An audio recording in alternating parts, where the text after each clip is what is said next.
Hey guys, it's Dr. Matt from Pinnacle Chiropractic, your local pediatric family prenatal chiropractic office here in the Lakewood Ranch, Sarasota, Bradenton, Florida area. And tonight I want to talk about proprioceptive seekers or sensory seekers. So if your child has these type of challenges, these type of issues, if you're already going to speech or OT and PT and the different therapies, then you're probably familiar with sensory seeking or proprioceptive seeking. So tonight we're really going to go into what is proprioception and really how that proprioceptive input to the brain is very, very beneficial and what the brain craves. And we're also going to talk about what is really causing these proprioceptive seekers. And then we're really going to talk about how our care can help children with these sensory seeking tendencies, which is often accompanied by a lot of other challenges as well, or diagnoses as well, like sensory processing disorder, ADHD, even autism.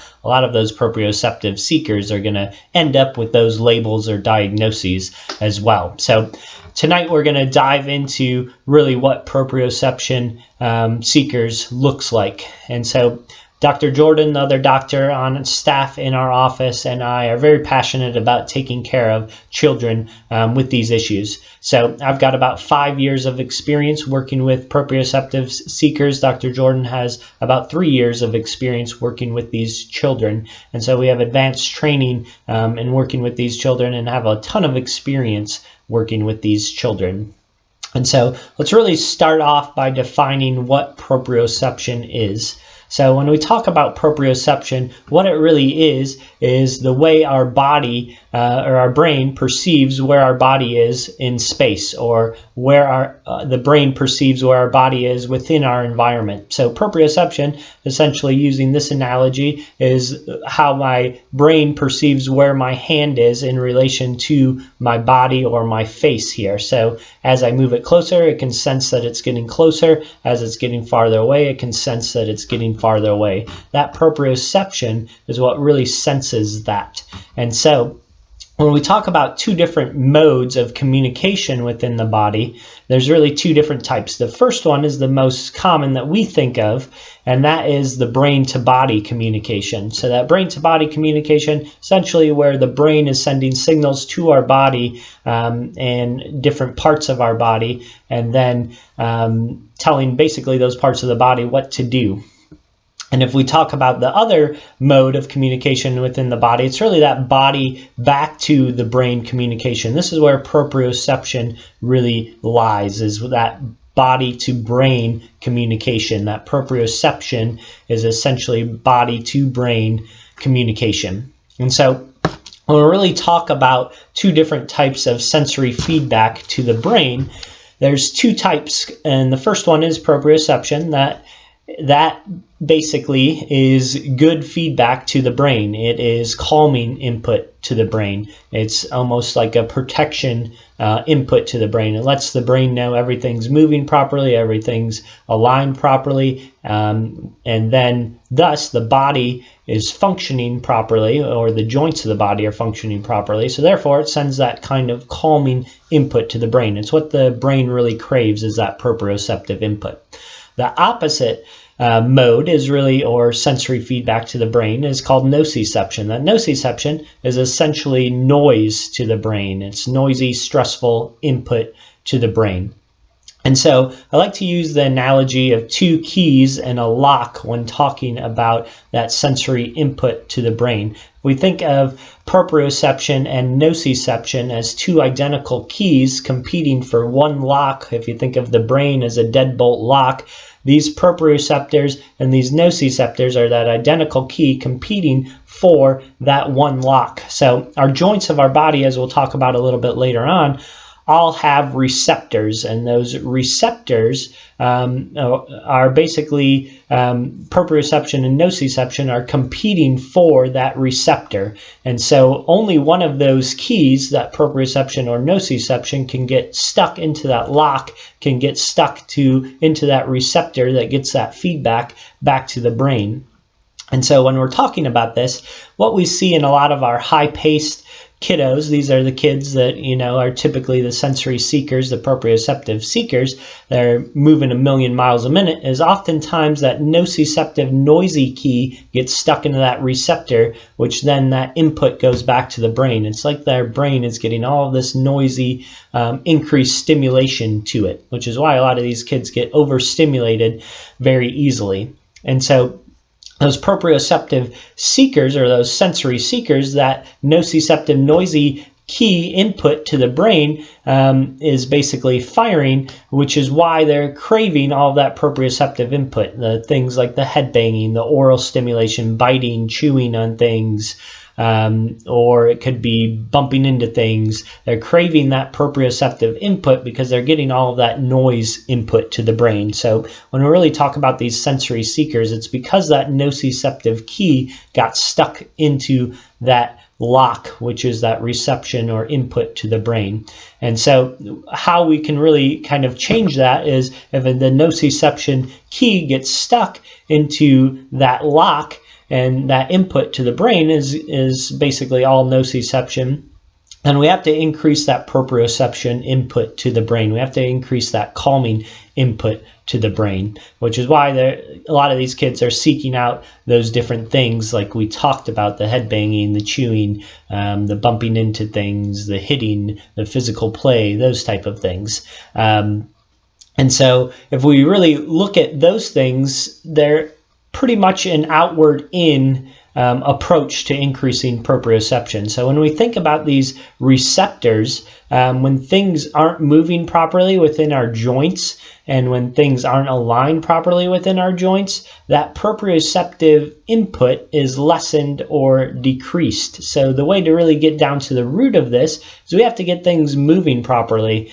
because that proprioception input, the way the brain perceives that proprioceptive input, that calming input, is through movement, it's through vibration. So when we really think about a lot of these sensory seeking, proprioceptive seeking tendencies, the children are trying to create movement and vibration within the joints of their body through things. We'll kind of break these down in a second into kind of individual parts of different examples of what these kids are doing and how it really increases that movement and vibration.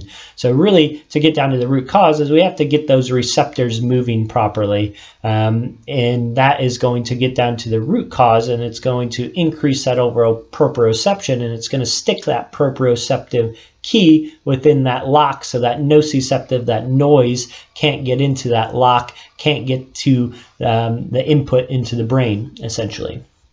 And so next we'll really talk about why the spine is so important when it comes to this proprioceptive input. It's because the majority of those receptors the proprioception and nociception are competing for are within the spine. So let me show you guys this little diagram here. So as a pediatric chiropractor, we're very passionate about taking care of kids, and it all goes back to looking at their brain and the nervous system. So if you look over here, we've got our brain up here connected to our spinal cord, which goes down through the middle of the spine right here. And so 1/3 or 33%, if we look over here, of those receptors responsible for proprioception are located within that upper neck area. We're talking about a very, very small area. We're talking about a couple inches by a couple inches wide right here at the base of the skull, and a couple inches lower, which is the C1, C2 vertebra area. 1/3 of those proprioceptive receptors are located right there at that upper neck. And when we really think about this, there's really a protective reflex within the body that's related to that upper neck as well, and it's called the righting reflex. It's basically how our body keeps our eyes level with our horizon. So if we have basically that reflex is broken, we would be walking around like this. But what happens if we have a kink like this, that righting reflex is going to make sure that our eyes become level with our horizon, because our eyesight is one of those most important sensory organs for sending feedback to the brain. So that upper neck is so crucial. This is why we see things in kids that are proprioceptive sensory seekers, that do the head banging, that do oral stimulation, that do biting. They're all trying to increase that movement and vibration sense of this upper neck area here. So if you're biting on things, those jaw muscles moving is going to create that vibration in that upper neck, which is going to create that proprioceptive input into that upper neck, or give that proprioceptive calming feedback back to the brain. So 1/3 of those total receptors are within that upper neck area, and then 60% of those receptors, over half, are within the whole spine here. So from basically the base of the skull all the way down to the tailbone area. So this area, we can see the sensory seekers doing things like hitting, wrestling, crashing into things. They're trying to bump their body into different things to send that movement and vibrational input into the body, create that proprioception input into the body. So that upper neck is so important, but also the whole spine is very important as well when it comes to those receptors, where those proprioceptors, proprioception and that nociception are fighting for that lock or that input to the brain.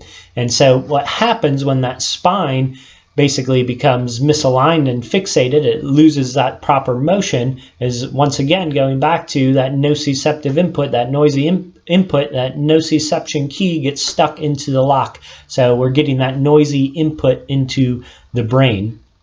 So when we talk about how chiropractic can really help these kids, it's really goes down to getting down to the root cause. We want to make sure that the spine is moving the way it's supposed to be moving, and that is going to allow that proprioceptive input to eventually overtake that nociceptive input, and they're going to start getting that calming input. So a lot of these sensory seekers are going to no longer be seeking all of that sensory or proprioceptive input, because they're already getting plenty of it naturally from those receptors, because they are moving properly and they are aligned properly within the spine.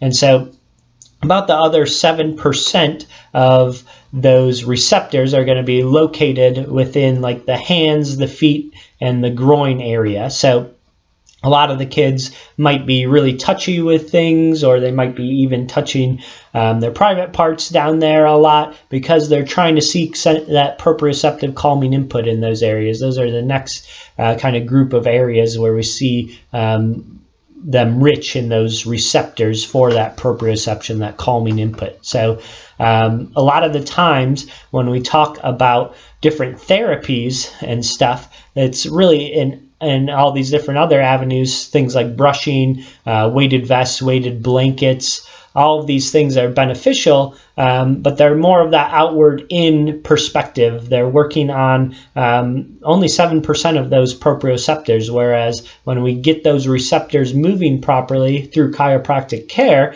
it's really getting down to that core foundational piece of things. So we really do that with our care through time and repetition. You can't just do one adjustment and expect everything to be moving properly and stay that way. It's eventually going to start to get locked back up again and create that nociceptive input to the brain. So we can see some short-term changes after one single adjustment, but really to get the long-term change, to see a lot of these sensory-seeking behaviors calm down or even be completely eliminated, it's going to take that time and repetition of continually getting that proper movement within those receptors within the spine, so that they no longer have so much of that noisy input to the brain, and they're getting that natural calming proprioceptive input to the brain naturally through those receptors. And so with our care, we're able to be really a long-term effect on these because of that time and repetition of creating that movement, doing those adjustments over and over and over again, creating that stability and movement within that spine. So I hope you guys really enjoyed this information on this webinar. Like I said, we're going to be doing many more of these. We'll be posting some on our website, on our Facebook page. And if your child has these sensory proprioceptive seeking behaviors, and they also have the diagnosis of ADHD or sensory processing disorder or autism or all three, then we really invite you to come out to one of our live workshops. We host these at least once a month, sometimes twice a month. Keep an eye on our Facebook page for those event links. That's a free workshop where we'll dive into even more information behind these specific things like anxiety, ADHD, sensory processing disorder, autism, those type of things. And we'll really dive more into the science behind our care as well. So all of these webinars that we're doing are going to be on various different topics and be very educational about how we're working with the brain and the nervous system to really get down to the core issue, the root cause, the root of the root, essentially, that master control system and how the spine influences that. When it comes to these sensory proprioceptive seekers, once again, it's all about making sure those receptors that are responsible for receiving that proprioceptive input are moving properly. The majority, over half of them, once again, being located within the spine, and 1/3 of them within that upper neck area, why that spine is so crucial. So if you guys enjoyed this video, please share it with any friends or family members that might have that sensory proprioceptive seeker, and also be sure to reach out to us if you have any questions. You can do that through email or through just messaging us through Facebook. But I really hope you guys enjoyed this webinar and learned a lot more about really proprioception, what causes sensory seekers, proprioceptive seekers, and really how our care is a foundational piece to helping these kids function at a much higher level. So once again, I'm Dr. Matt, and we will see you guys on our next video and on our next webinar.